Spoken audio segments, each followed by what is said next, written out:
2 Samuel, chapitre 8. Après cela, David battit les Philistins et les humilia, et il enleva de la main des Philistins les reines de leur capitale.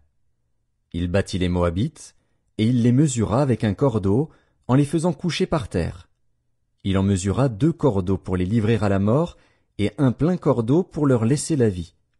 Et les Moabites furent assujettis à David, et lui payèrent un tribut. David battit Hadadézer, fils de Rehob, roi de Tsoba, lorsqu'il alla rétablir sa domination sur le fleuve de l'Euphrate.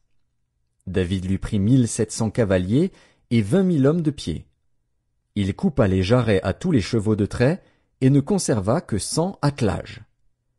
Les Syriens de Damas vinrent au secours d'Hadadézer, roi de Tsoba, et David battit 22 000 Syriens. David mit des garnisons dans la Syrie de Damas. Et les Syriens furent assujettis à David, et lui payèrent un tribut. L'Éternel protégeait David partout où il allait. Et David prit les boucliers d'or qu'avaient les serviteurs d'Hadadézer, et les apporta à Jérusalem.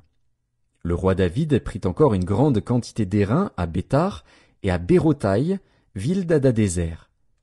Toi, roi de Hamath, apprit que David avait battu toute l'armée d'Hadadézer, et il envoya Joram, son fils, vers le roi David, pour le saluer, et pour le féliciter d'avoir attaqué à Hadadézer et de l'avoir battu, car Toi était en guerre avec Hadadézer. Joram apporta des vases d'argent, des vases d'or et des vases d'airain. Le roi David les consacra à l'Éternel, comme il avait déjà consacré l'argent et l'or pris sur toutes les nations qu'il avait vaincues, sur la Syrie, sur Moab, sur les fils d'Ammon, sur les Philistins, sur Amalek, et sur le butin d'Hadadézer, fils de Rehob, roi de Tsoba. Au retour de sa victoire sur les Syriens, David se fit encore un nom, en battant dans la vallée du sel 18 000 Édomites. Il mit des garnisons dans Édom, il mit des garnisons dans tout Édom, et tout Édom fut assujetti à David. L'Éternel protégeait David partout où il allait. David régna sur Israël, et il faisait droit et justice à tout son peuple. Joab, fils de Tseruja, commandait l'armée. Josaphat, fils d'Achilud, était archiviste.